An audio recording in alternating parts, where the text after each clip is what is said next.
Agensi Penguatkuasaan Maritim Malaysia terus memperkukuh tahap kesiapsiagaan operasi mencari dan menyelamat menerusi penganjuran Search and Rescue Exercise SAREX Jung Semerak 2026 yang berlangsung selama 2 hari bermula semalam di Pasir Putih, Kelantan.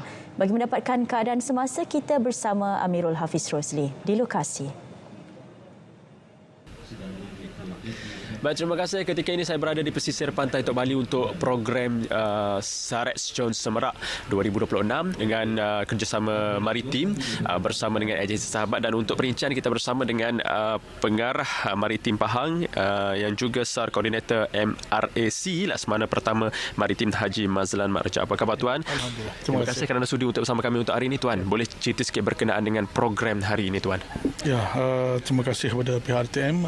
Program pada hari ini ialah program Search and Rescue Exercise Jung Semerak 2026 yang dikendalikan oleh pihak Agensi Penguasaan Maritim Malaysia dengan kerjasama 23 jabatan dan agensi yang terlibat. So, exercise selama 2 hari bermula pada 28 dan 29 bulan meliputi exercise tabletop exercise dan juga field training exercise. Pada hari ini 29 bulan kita melaksanakan field training exercise, simulasi kejadian sebenar menyelamat mangsa.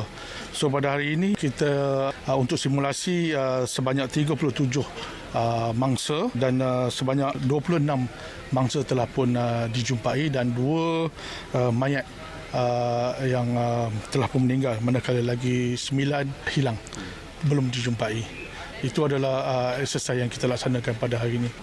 Okey Tuan, untuk agensi SAREX ini adalah julung kali diadakan ataupun diadakan setiap tahun Tuan? Ya, latihan SAREX ini memang diadakan setiap tahun, tetapi untuk tier 3 pada tahun 2026 ini kita terus rancangkan di Kelantan kerana sebelum ini kita pernah melaksanakan di Kemaman dan beberapa tempat lain lah.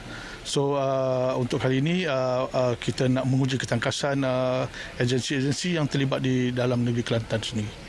Okey, harapan Tuan sendirilah untuk melihat program ini sentiasa ada kesinambungan ataupun ditambah baik dari masa ke semasa Tuan? Ya, of course ini walaupun latihan, tetapi latihan ini menguji kesiagaan semua agensi dalam prosedur menyelamat mangsa dan sebagainya, dan of course latihan yang dijalankan pada hari ini telah pun berjaya mencapai objektif. Kita akan melihat post debrief selepas ini untuk penambahbaikan. Of course walaupun latihan ini berjalan dengan lancar, saya pasti dalam post debrief nanti ada penambahbaikan yang perlu kita laksanakan untuk memantap lagi kan kita punya tugas tanggungjawab di masa akan datang, insyaAllah. Okay, terima kasih Tuan kerana sudi untuk sama kami untuk hari ini. Saya kira itu saja perkongsian dapat saya kongsikan untuk berita tengah hari ini. Jadi latihan simulasi ini bukan sekadar menguji aset di laut, malah ia memperkukuhkan koordinasi di antara agensi dalam memastikan setiap tindakan kecemasan dapat dilaksanakan lebih pantas, tepat dan dengan berkesan. Saya kira itu saja perkongsian dapat yang saya kongsikan. Terus bersama dengan rakan di Angkasa Puri. Assalamualaikum. Baik, terima kasih Amirul Hafiz.